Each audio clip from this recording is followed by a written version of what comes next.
J'envoyais mon dossier parce qu'en fait, j'avais pas le temps ni le luxe de pouvoir me permettre de chipoter sur les trucs. Il me fallait un appartement parce que j'étais à la rue dans 2 semaines. Salut à tous, c'est Willem et on se retrouve aujourd'hui pour une nouvelle vidéo.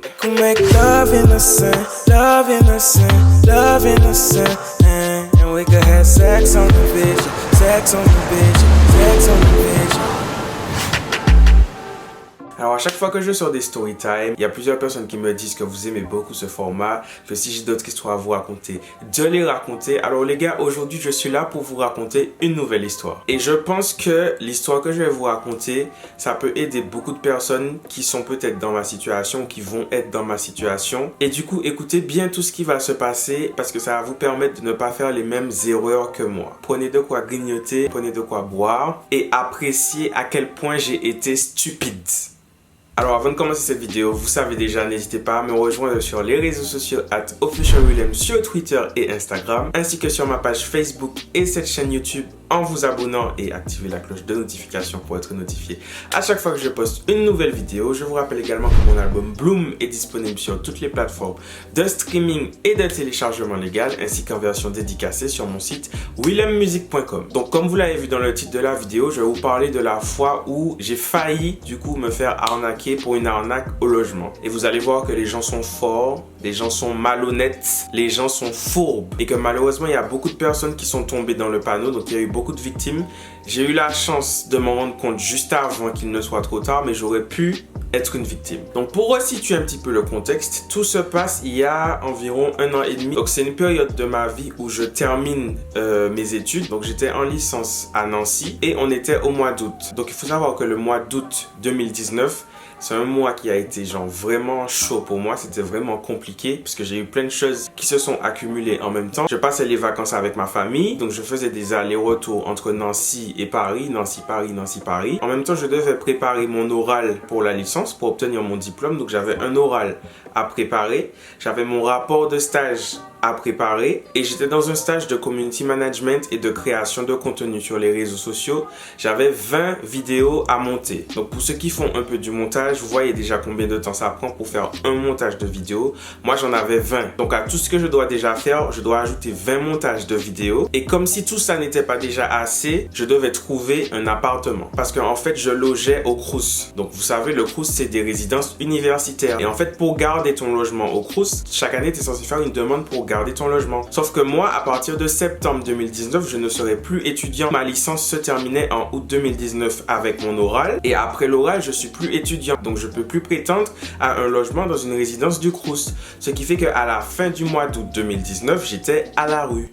Et en fait, à la base, j'étais censé rester dans le Grand Est de la France parce que c'est une région que j'aime bien, j'avais mes marques et tout. Et puis, j'ai eu plusieurs petits signes qui m'ont amené vers Paris, vers l'Île-de-France. Pour tout ce qui est la création de contenu, mon travail sur les réseaux sociaux, des propositions pour les tournages, pour tout ça, c'était plus facile pour moi de me rapprocher de Paris. Et donc, 2 semaines avant de devoir rendre mon logement au Crous, vous vous rendez compte que je m'y prends 2 semaines à l'avance quand même. Genre, en 2 semaines, le gars, il veut trouver un appartement. Donc, on est à la mi-août, je dois rendre mon logement fin août et là je me dis tiens Willem, tu sais quoi, allons sur Paris.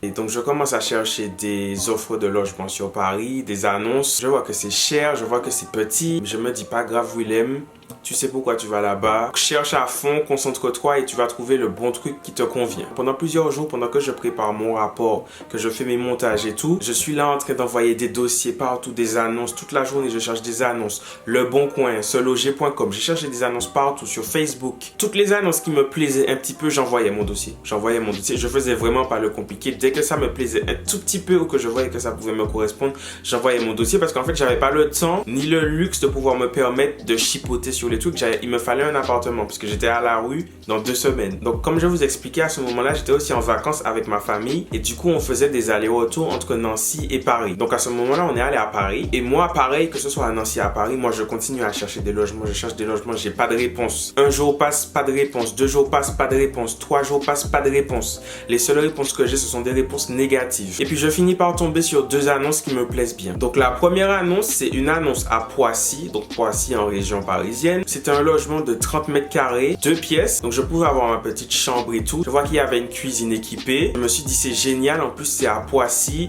Il y a le RER A. Donc je peux me rendre facilement à Paris. J'aurai de la place dans mon appartement. Et je vois que le loyer c'est 500 €. Donc moi je me suis dit c'est trop bien, c'est trop une bonne affaire. J'envoie mon dossier. Donc j'ai envoyé mon dossier. 500 €, 30 mètres carrés, pas trop loin de Paris. C'est vraiment l'aubaine. Et je vois une deuxième annonce. La deuxième annonce, donc c'est un petit peu plus loin cette fois-ci, c'est un petit peu plus petit et c'est un petit peu plus cher, mais je me dis Willem Padig, on peut pas faire le compliqué. Je suis pas dans une situation où je peux faire le compliqué, donc j'envoie aussi mon dossier. Le lendemain matin, je me réveille, c'était un jeudi, j'ouvre ma boîte mail et là pour la première fois depuis que j'ai commencé à faire mes recherches, je reçois 2 réponses qui ne sont pas négatives. Donc les 2 annonces pour lesquelles j'avais envoyé un dossier la veille, ils m'ont répondu. Donc pour le deuxième logement, celui qui se situait un petit peu plus loin et qui était un petit peu plus petit, la propriétaire me répond par mail, elle me dit que mon profil lui plaît, ça correspond à ce qu'elle recherche comme locataire et que si je veux, on peut faire une visite, sauf que elle habite pas sur Paris, elle habite dans le sud de la France et qu'elle n'a pas prévu de monter sur Paris avant la semaine prochaine. Donc on était jeudi et elle serait pas sur Paris avant le lundi d'après. Mais elle me dit que si jamais je veux vraiment visiter et tout dans l'urgence, qu'elle peut demander à un locataire de l'immeuble de me faire la visite, mais que sinon elle sera là la semaine prochaine. Moi dans ma tête je me dis je peux pas attendre la semaine prochaine parce que si ça se trouve quelqu'un d'autre va voir l'annonce, quelqu'un d'autre va envoyer son dossier, le temps que la semaine prochaine arrive, il y a au moins 14 autres personnes qui vont avoir un meilleur profil que moi et j'aurai plus de chance. Donc moi je veux visiter le truc au plus vite. Donc je lui dis que je veux visiter le truc au plus vite, c'est pas grave si elle est pas là, un locataire peut me faire visiter. Elle me dit très bien, demain, du coup vendredi, du coup le lendemain le vendredi, on programme une visite. Donc moi j'étais trop content, je me dis mon dossier a l'air ok pour elle, on programme la visite, donc si ça me plaît, il y a moyen que je puisse avoir l'appartement. Même si c'était pas mon premier choix, c'était mon deuxième choix parce que il y avait le premier appartement pour lequel j'avais envoyé mon dossier, c'était celui à Poissy qui était plus grand, qui était plus proche de Paris et qui était moins cher. Pour cette annonce-là, pareil, j'ai reçu une réponse et en gros, les propriétaires m'envoient un mail, ils me disent que mon dossier a été retenu et qu'il serait favorable pour une visite et tout si je suis d'accord. Bien sûr que je suis d'accord, c'est tout ce que j'attends. Je me vois déjà dans l'appartement, j'avais déjà vu sur les photos où j'allais poser mon petit décor pour faire mes vidéos, genre je me voyais déjà dans l'appartement. Et là, dans le mail de réponse, ils me disent que par contre, ils sont dans une situation un peu délicate, qu'en fait, eux, ils habitent en Corse et l'appartement, c'était l'appartement de leur grand-mère, mais leur grand-mère est vieillissante, elle commence à devenir un peu malade, un peu souffrante et du coup, ils ont fait rentrer la grand-mère en Corse pour ne pas qu'elle vive toute seule en région parisienne. Donc, ils ont fait rentrer la grand-mère en Corse avec eux et du coup l'appartement de la grand-mère qui se situe en région parisienne il est vide. Autant qu'il reste vide, ils voulaient le mettre en location. Et du coup, dans le mail, ils me disent que l'aller-retour entre Paris et la Corse, c'est cher et qu'ils ne peuvent pas se permettre de faire des allers-retours dès qu'ils doivent faire une visite, ce que je comprends. Donc dans le mail, ils me disent que s'ils prennent l'avion pour venir à Paris pour faire la visite, genre le jour où on fait la visite, c'est le jour où on signe le bail. Donc ils me disent dans le mail, pas de panique, que je ne serai pas forcé de signer le bail, mais que s'ils viennent à Paris, qu'on fait la visite et que moi, le truc me plaît, on signe le bail tout de suite ou on ne le signe pas. Vous vous rendez compte un peu de ce qu'ils demandent et moi à ce moment-là, je ne vois pas le problème. Donc en gros, on fait la visite et en fait quand la visite est finie, c'est soit tu signes le truc tout de suite, soit tu signes pas et tu le signeras jamais parce que tu l'auras pas. Donc je réponds au mail, je leur dis il n'y a pas de problème.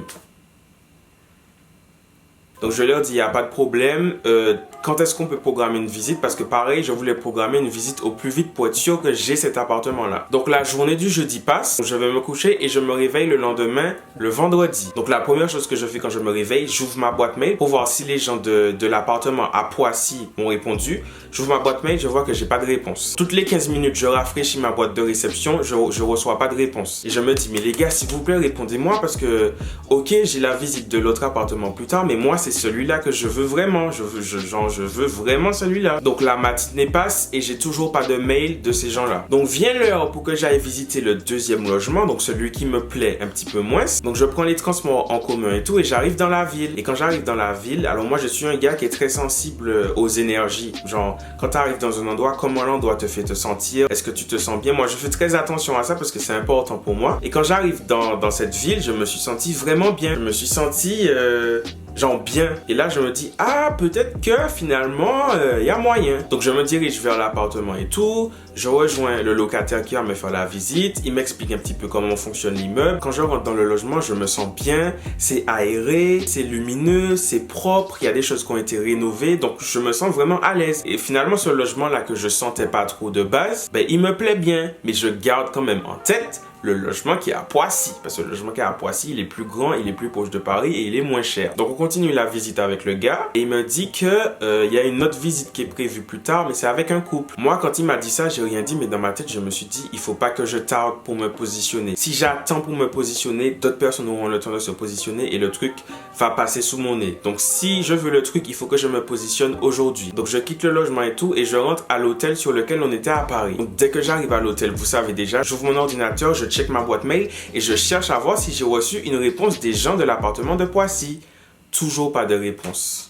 Ça fait 24 heures que j'ai envoyé ma réponse au mail, je n'ai pas de réponse des gens et j'ai besoin de savoir s'ils me disent oui ou non pour savoir si moi-même je peux dire oui ou non à l'appartement que je viens de visiter. Parce que si j'attends trop, quelqu'un d'autre va le prendre et dans ce cas, je peux me retrouver sans rien. Donc là, on est vendredi après-midi, il est 16h, 17h, j'attends le mail. Je rafraîchis mon truc toutes les minutes, je ne reçois pas de mail, les gens ne me répondent pas par mail. Donc je retourne dans le premier mail qu'ils m'ont envoyé et à ce moment-là, je pense que c'est Dieu. À ce moment-là, il y a un truc qui me dit, Willem, vérifie le nom des gens. Donc, je copie le nom des propriétaires qui est dans le mail. Je copie le nom et je fais une recherche Google. Quand les résultats de la recherche Google apparaissent,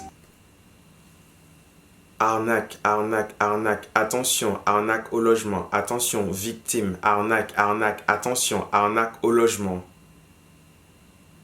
Je clique sur le premier lien et je vois une fille qui explique ce qui s'est passé et je vois que c'est exactement le même procédé qu'ils ont fait avec moi. Donc en fait, ce sont des arnaqueurs. Ils louent un appartement. Ils utilisent des plateformes de location entre particuliers comme Airbnb. Donc ils vont louer un appartement sur Airbnb et en fait, ils vont te donner rendez-vous pour une visite. Et en fait, ils te demandent de signer le bail et de remettre la caution le jour où tu visites. Soi-disant parce qu'ils ne peuvent pas se permettre de faire des allées entre la Corse et Paris. Mais en fait, c'est juste parce que ce n'est pas leur appartement.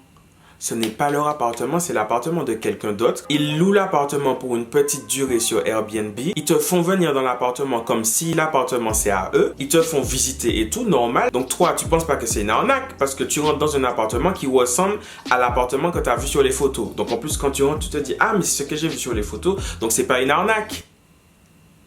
Et du coup, maintenant que tu es rassuré, que tu as vu que c'est le même appartement, tu penses que tout ce qu'ils t'ont dit est vrai. Donc, c'est vrai qu'ils ne peuvent pas se permettre de faire des allers-retours. En plus, leur grand-mère est souffrante, donc tu as un peu de pitié pour eux. Et tu te dis que, du coup, tu vas signer et que tu remets la caution le jour même. Parce que tu veux vraiment cet appartement. Et donc, dans le témoignage que j'étais en train de lire, la victime expliquait qu'elle avait signé le bail, elle avait donné son chèque de caution, elle s'est installée dans son appartement avec sa valise et tout. Et puis, 3 jours plus tard, quelqu'un ouvre sa porte d'entrée et rentre dans son appartement. Et en fait, c'était le vrai propriétaire de l'appartement. Donc, tu imagines, tu as signé un bail, tu as donné un chèque. Dans ta tête, c'est ton appartement. Tu penses que tu es chez toi. Et puis, 3 jours plus tard, il y a le vrai propriétaire qui, lui, rentre chez lui. Ne comprend pas qu'est-ce que tu fais là parce que c'est pas à toi qu'il a loué son appartement sur Airbnb. Et en plus, la location est censée déjà être terminée. Et du coup, vous vous retrouvez là à vous regarder et personne ne comprend qu'est-ce que l'autre fait là. Je suis en train de lire tous les articles et tout sur Google et plus je lis les articles, plus je me dis, waouh, Dieu est grand. Dieu est grand parce que si je n'avais pas cherché le nom des propriétaires sur Google et qui m'avaient répondu et que j'avais envoyé mes informations, je me serais vraiment fait avoir comme un bleu. Donc quand j'ai lu tout ça, je me suis dit, ok, merci Seigneur d'avoir mis ça sous mes yeux. Je me positionne tout de suite pour le logement que j'ai visité aujourd'hui. Donc là, j'envoie un mail tout de suite à la propriétaire du logement que j'ai visité. Je dis que la visite s'est super bien passée. Je me suis senti très bien sur le logement et que je me positionne tout de suite. Quand est-ce qu'on prend rendez-vous pour signer le bail? Ah ouais, alors là, j'avais pas de temps à perdre. On prend rendez-vous quand pour signer le bail? Et elle me dit que, comme elle m'avait dit, elle sera sur Paris en début de semaine prochaine et que du coup, en début de semaine prochaine, on peut prendre rendez-vous pour signer le bail. J'ai dit, ok, on prend rendez-vous. On s'est donné un rendez-vous, on a signé le bail et j'ai pu récupérer l'appartement. Merci Seigneur. Et le pire dans cette histoire, c'est que quelques jours après avoir signé mon bail pour l'appartement que j'avais visité, je reçois enfin la réponse des gens de Poissy qui me disent désolé pour le délai de réponse, mais ils ont eu un petit souci avec leur grand-mère. Vous voyez pas l'audace des gens?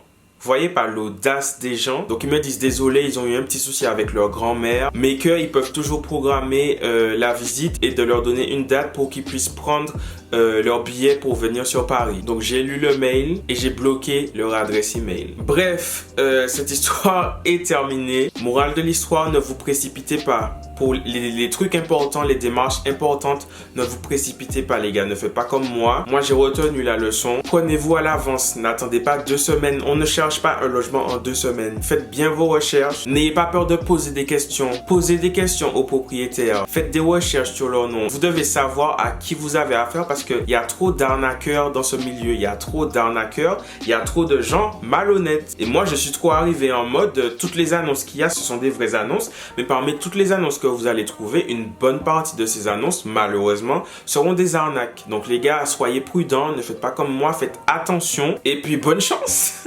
Donc voilà, cette vidéo est maintenant terminée. J'espère que vous avez retenu la morale. Si vous regardez cette vidéo en journée, je vous souhaite une bonne journée. Si vous la regardez en soirée, je vous souhaite une bonne soirée.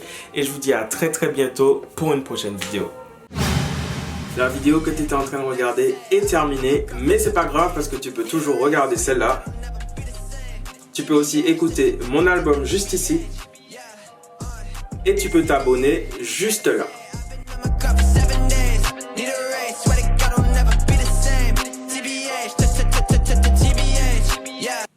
Voilà. À plus.